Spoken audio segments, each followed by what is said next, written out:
चलिए अभी नेक्स्ट वाले चैप्टर जो हम स्टार्ट कर रहे हैं कौन सा वाला, that is that salt analysis. ठीक है, सॉल्ट एनालिसिस जो है ये क्या होता है, this is qualitative inorganic analysis. ठीक है ना, सॉल्ट एनालिसिस का मतलब क्या है, तो हमने बोला that is qualitative inorganic analysis, है ना। क्वालिटेटिव इनऑर्गेनिक एनालिसिस में जो एम होता है हमारा, दैट एम इज व्हाट, तो हम बोलेंगे एम होता है सॉल्ट को आइडेंटिफाई करना या उसकी क्वालिटी पता लगाना, है ना। क्वालिटी पता लगाने से मतलब क्या है कि वो किन से मिलकर बना हुआ है। ठीक है, that is to know what that composition of a salt, that is the study of what that qualitative inorganic analysis. Clear है ना। सॉल्ट की क्वालिटी को आइडेंटिफाई करना ये क्या रहेगा, तो हम बोलेंगे ये होता है क्वालिटेटिव इनऑर्गेनिक एनालिसिस। समझ आती बात ये। ठीक है, अब क्वालिटेटिव इनऑर्गेनिक एनालिसिस में होती कौन सी चीज़ है, तो हम बोलेंगे जैसे सॉल्ट है तो से फॉर एग्जांपल NaCl है, तो NaCl बनता किससे है, तो हम बोलेंगे that is by reaction of NaOH and HCl। ये क्या है, this is base and this is what that acid. तो सॉल्ट का फॉर्मेशन जो होता है वो किससे होता है, एसिड और बेस के रिएक्शन से होता है ना। अब सॉल्ट के साथ यहाँ क्या बना है, दैट इज वाटर बना है। अब सॉल्ट में ये जो इसका कैटायनिक पार्ट होता है ये कहाँ से आता है, that is from the base, इसलिए इसको क्या बोला जाता है, दैट इज बेसिक रेडिकल। ठीक है, और ये जो एनायनिक पार्ट होता है this comes from the acid, इसलिए इसको क्या कहा जाता है, एसिडिक रेडिकल कहा जाता है। समझ आ गई बात ये, है ना। इसको हम क्या बोलेंगे, this we call that acidic radical, है ना। So cationic part of the salt is known as what that basic radical, और anionic part of salt that is known as what that acidic radical. समझ आ गई बात ये, है ना। अब अगली चीज जो अपन बोलते हैं इसमें कौन सी, तो हम बोलेंगे जो हमको सॉल्ट एनालिसिस पढ़ना है या क्वालिटेटिव इनऑर्गेनिक एनालिसिस पढ़ना है, तो हमको कौन सी वाली चीज देखनी है, तो हम बोलेंगे हमको देखना है कि उस सॉल्ट में कौन सा कैटायन है और कौन सा एनायन है। ठीक है, मतलब उसमें बेसिक रेडिकल क्या है और एसिडिक रेडिकल क्या है। तो सॉल्ट एनालिसिस जो होता है that is all about what that study of acidic radicals and basic radicals. आगे समझ में। ठीक है, अब हम कौन सी चीज़ करते हैं, जब बेसिक रेडिकल ना, पहले अपन बेसिक रेडिकल की बात करेंगे।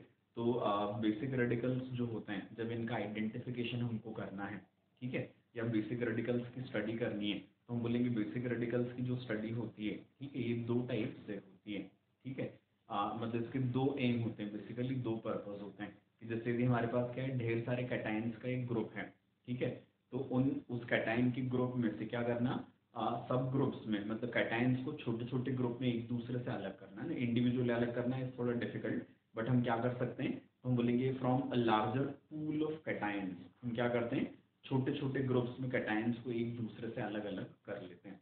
ठीक है, जो सारे कैटायंस क्या हो जाएंगे, एक साथ अलग होते हैं, वो सब क्या बन जाते हैं, तो हम बोलेंगे वो एक ही ग्रुप के कैटायंस बन जाते हैं। समझ आती बात ये। ठीक है, तो हम बोलेंगे यहाँ पर जो बेसिक रेडिकल्स की स्टडी का एम होता है, दैट एम इज व्हाट, तो हम बोलेंगे that is from a larger pool of cations. ठीक है, क्या करेंगे हम, कैटायंस को स्मॉलर ग्रुप्स में एक दूसरे से अलग अलग करेंगे। ठीक है, ग्रुप वाइज, और ये सब जो अलग अलग ग्रुप्स होंगे एक दूसरे से, इन्हीं को हम क्या बोलते हैं, बेसिक रेडिकल्स का क्लासिफिकेशन या ग्रुप वाइज स्टडी बोलते हैं। समझ आती बात ये। ठीक है, दूसरी चीज जो होती है वो कौन सी, तो हम बोलेंगे it is from larger pool. क्या किया हमने, तो हमने बोला इट इज कैटायंस को हमने ग्रुप्स के फॉर्म में एक दूसरे से अलग किया। ठीक है, इसके बाद अलग करने के बाद क्या होता है, हर इंडिविजुअल, मतलब जो किसी ग्रुप में जैसे 3 कैटायंस है फॉर एग्जाम्पल, तो हम बोलेंगे हर कैटायन को हम क्या करेंगे, तो हम बोलेंगे इंडिविजुअली आइडेंटिफाई भी करते हैं। ठीक है, तो बेसिक रेडिकल्स की जो स्टडी होगी वो स्टडी क्या होगी, तो हम बोलेंगे that is separation of a few cations from a larger pool of cations into what smaller groups, and later identification of the cations individually belonging to a particular group. समझ आ गई बात ये। तो this way we are going to study what those basic radicals. Clear है अच्छे से ये। ठीक है, इसके बाद फिर अगली चीज जो होती है इसमें ना, ये कौन सी होती है, तो हम बोलेंगे जैसे from a larger pool of cations, हमको क्या करना है, कैटायंस को छोटे छोटे ग्रुप्स में एक दूसरे से अलग अलग करना है, that we are aiming at. ठीक है, तो अब इसमें कौन सी वाली चीज, तो हम बोलेंगे कि इनको अलग अलग करने का तरीका क्या, ठीक है, इसका प्रिंसिपल क्या। ठीक है, तो हम बोलते हैं जो बेसिक रेडिकल्स का क्लासिफिकेशन होता है अलग अलग ग्रुप्स में, ठीक है, इसका जो प्रिंसिपल होता है, दैट प्रिंसिपल इज व्हाट, तो हम बोलेंगे इसका प्रिंसिपल होता है दैट सिलेक्टिव प्रेसिपिटेशन, है ना, कि कि जो लार्जर पूल ऑफ कैटाइंस एक साथ प्रेजेंट हैं, हम इनको क्या करेंगे, हम बोलेंगे इनको हम सिलेक्टिवली प्रेसिपिटेट करते हैं। ठीक है, कैटाइंस को भी हमको प्रेसिपिटेट करना है तो हम क्या बोलते हैं, प्रेसिपिटेशन का फंडामेंटल क्या होता है, तो हम बोलेंगे इट इज आयनिक प्रोडक्ट जो होता है। This IP stands for what, ionic product, जो भी किससे, इट इज सॉल्युबिलिटी प्रोडक्ट, जैसे उसका स्टैंडर्ड नोटेशन है केएसपी, है ना। तो जो आयनिक प्रोडक्ट जो होता है वो किसी सॉल्ट के सॉल्युबिलिटी प्रोडक्ट को एक्सीड कर जाता है। ठीक है ना।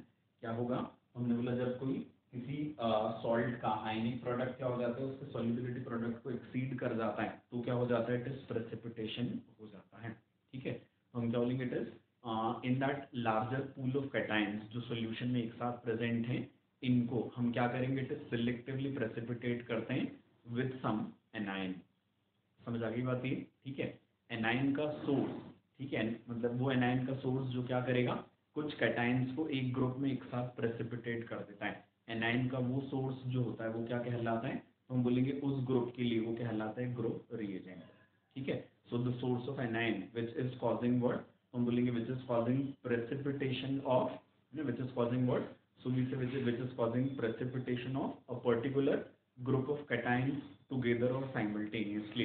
ठीक है ना, उसको हम क्या बोलेंगे, this we call that group reagent, है ना। The source of anion which is causing precipitation of a group of cations simultaneously and selectively, right, that anion, that source of anion will be known as what, that group reagent। समझ आ गई बात ये। ठीक है, तो हम क्या करते हैं, सबसे पहले कि सॉल्ट एनालिसिस की जब हमको स्टडी करनी है तो वी मेक व्हाट, तो we make an original solution, है ना। ओरिजिनल सॉल्यूशन में हम क्या करेंगे, तो हम बोलेंगे जो सॉल्ट होता है उस सॉल्ट को हम सबसे पहले किस में डिजोल्व करने की कोशिश करते हैं, that is in dilute HCl, that is in distil water. ठीक है, यदि वो डिजोल्व हो जाए तो ठीक, नहीं होता है तो उसको फिर हम गर्म कर लेते हैं। ठीक है, गर्म करने पर भी डिजोल्व नहीं होगा, then we mix what, that dilute HCl। ठीक है, यदि फिर भी डिजोल्व न हो तो फिर हम क्या करते हैं, उसको फिर से बॉईल करते हैं। ठीक है, अब यदि बॉईल करने पर भी डिजोल्व नहीं हुआ तो फिर इसमें हम डालते हैं कॉन्सेंट्रेटेड HCl। ठीक है, डिजोल्व हो जाएगा, यदि नहीं हुआ तो फिर इसको भी बॉईल करते हैं।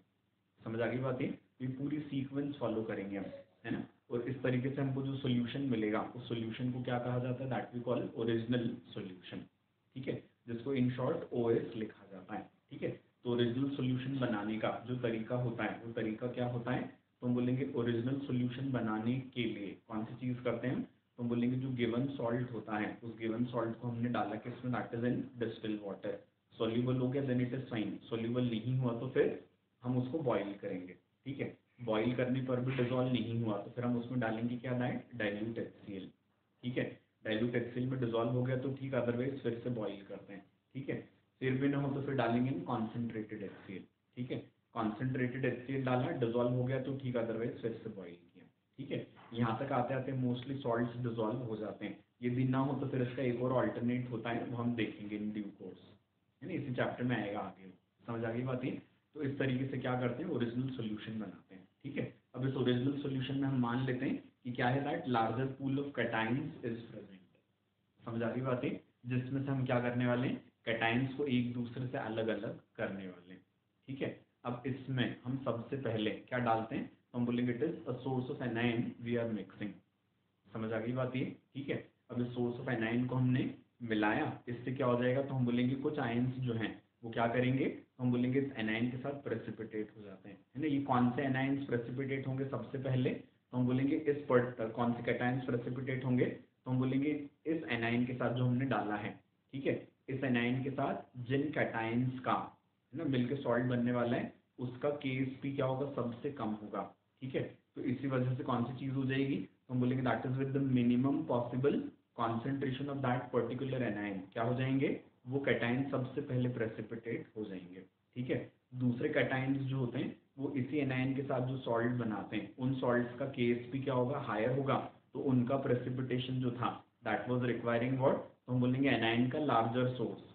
ठीक है, जबकि हमने क्या किया, तो हमने एनाइन को धीरे धीरे डाला, जैसे प्रेसिपिटेशन आना शुरू होगा हम क्या करते हैं, फिर एनाइन के सोर्स को मिलाना बंद कर देते हैं। समझ आती बात है, तो हम बोलेंगे कि सबसे पहले हमने क्या डाला, जो एनाइन का सोर्स डाला, तो इस एनाइन के साथ जिन कैटाइंस के बनने वाले सॉल्ट्स का क्या था, KSP सबसे कम था। ठीक है, वो क्या हो जाते हैं, वो एनाइन वो कैटाइन इस एनाइन के साथ क्या हो जाते हैं, सिलेक्टिवली प्रेसिपिटेट हो जाते हैं। बाकी सारे कैटाइंस अभी भी सॉल्यूशन में रह जाएंगे। आ रही बात समझ में। अब हम क्या करते हैं, इसको फिल्टर कर लेंगे। फिल्टर करके जो रेसिड्यू है, मतलब जो प्रेसिपिटेट बना है, ठीक है, उसमें क्या है, ग्रुप ऑफ कैटायंस हैं। तो अब इस प्रेसिपिटेट में हम क्या करते हैं, उन कैटायंस को इंडिविजुअली आइडेंटिफाई करते हैं। ठीक है, और वो जो फिल्ट्रेट होगा, अब उस फिल्ट्रेट में हम क्या डालेंगे, a new source of A9, जो क्या करेगा, अब कुछ और नए कैटायंस का प्रेसिपिटेशन करवाएगा। समझ आ गई बात ये, ठीक है। जो सबसे पहले प्रेसिपिटेट हो जाएंगे, इनको हम बोलेंगे they are belonging to first group of basic radicals. समझ आ गई बात ये। और फर्स्ट ग्रुप का जो फिल्ट्रेट, मतलब फर्स्ट ग्रुप का प्रेसिपिटेशन करवा लिया, फिल्टर करके उसको अलग निकाल लिया। फिल्ट्रेट में हमने क्या डाला, तुमने बोला फिल्ट्रेट में हमने डाला नया सोर्स ऑफ एनाइन। आ रही बात समझ में, ठीक है। तो जो फिल्ट्रेट होता है, इसको हम क्या बोलेंगे, that is filtrate of first group. तो जैसे हमको जब सेकेंड ग्रुप का टेस्टिंग करना है, तो वो हमेशा कहाँ पर किया जाएगा, फिल्ट्रेट ऑफ फर्स्ट ग्रुप में। ठीक है। थर्ड ग्रुप के कैटाइंस जो प्रेसिपिटेट होंगे, जब उनका हमको क्या करना रहेगा, टेस्टिंग करना रहेगा, तो हम बोलेंगे वो कहाँ पर होगा, तो हम बोलेंगे उनका जो टेस्टिंग होता है वो किस में होता है, तो हम बोलेंगे उनका टेस्टिंग होगा किस में, that is in filtrate of second group. ठीक है। फोर्थ ग्रुप का टेस्टिंग कहाँ पर होगा, फिल्ट्रेट ऑफ थर्ड ग्रुप। समझ आ गई बातें। और यही सीक्वेंस हमको क्या करनी पड़ेगी, लाइन से फॉलो करनी पड़ती है। समझ आ गई बात ये, कि कुछ कैटाइंस को अलग निकाल लिया हमने, क्योंकि बाई चांस ये कैटाइन यदि अगले ग्रुप में चले जाएंगे तो फिर वो नए रिएजेंट के साथ वहाँ भी प्रेसिपिटेशन शो कर सकते हैं। तो फिर क्या हो जाएगा, that classification will no more be systematic. इस वजह से हम क्या बोलते हैं कि सीक्वेंस में पहले ओरिजिनल सॉल्यूशन में फर्स्ट ग्रुप का टेस्टिंग, उसके प्रेसिपिटेट्स को बनवा के कैटाइन को बाहर निकाला, फिर क्या किया, फिल्ट्रेट में सेकेंड ग्रुप का टेस्टिंग। समझ आ गई बात ये, है ना।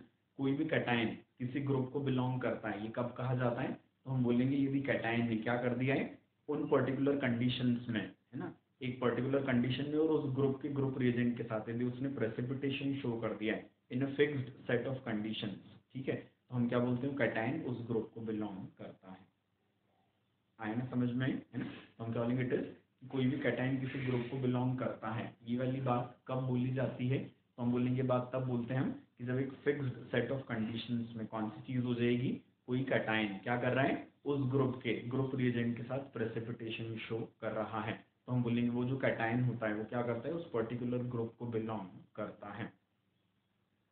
आएगा यहाँ तक समझ में। तो इस तरीके से एक प्रॉपर सीक्वेंस में कौन सी वाली चीज होती है, तो हम बोलेंगे प्रॉपर सीक्वेंस में ये वाली टेस्टिंग की जाती है। क्लियर है यहाँ तक, है ना। So this is all about that basic procedure of studying about that basic radicals. ठीक है। तो क्या बोले अपन ने, बेसिक रेडिकल्स जो होते हैं इनकी स्टडी करने के लिए ना क्या करना पड़ेगा, तो हमने बोला एक ओरिजिनल सोल्यूशन बनाया हमने, उसमें हमने क्या डाला, हमने बोला कैटाइंस को अलग अलग ग्रुप्स में शिफ्ट करना है, तो हमने बोला उसका शिफ्टिंग का फंडा क्या है, तो हमने बोला दैट इज सिलेक्टिव प्रेसिपिटेशन। ठीक है। प्रेसिपिटेशन करवाने के लिए बाहर से क्या डाला हमने, source of A9. Source of A9 क्या कहलाता है, दैट इज ग्रुप रिएजेंट। ठीक है। और वो सारे कैटाइंस जो क्या होते हैं, एक पर्टिकुलर सेट ऑफ कंडीशंस में एक ही एनाइन से एक साथ प्रेसिपिटेशन शो करते हैं, वो सभी एक ग्रुप को बिलोंग करते हैं। ठीक है। फिर हम क्या करते हैं, तो हम बोलेंगे जो प्रेसिपिटेट बना है इसको फिल्टर करके निकाल लेते हैं, इसको हम रेसिड्यू बोलते हैं। रेसिड्यू में या प्रेसिपिटेट में हम क्या करते हैं, अब उस ग्रुप के जो भी कैटाइंस प्रेसिपिटेट हुए होंगे उनको इंडिविजुअली आइडेंटिफाई करते हैं। और जो फिल्ट्रेट होता है, इस फिल्ट्रेट में हम क्या करते हैं, अगले ग्रुप का टेस्टिंग करते हैं। क्लियर है यहाँ तक अच्छे से, ठीक है। तो इसी सीक्वेंस को हमको इसको फॉलो करना रहता है। क्लियर है यहाँ तक अच्छे से, ठीक है। तो this is what that basic of what that studying salt analysis. ठीक है, और सॉल्ट एनालिसिस में it is what that basic radicals. ठीक है। अब नेक्स्ट वाले वीडियो में अपन इंडिविजुअल ग्रुप्स जो हैं, मतलब एक और थोड़ा सा बेसिस रहेगा इन जनरल वाला, उसके बाद फिर इंडिविजुअल स्टडीज हम करेंगे। ठीक है।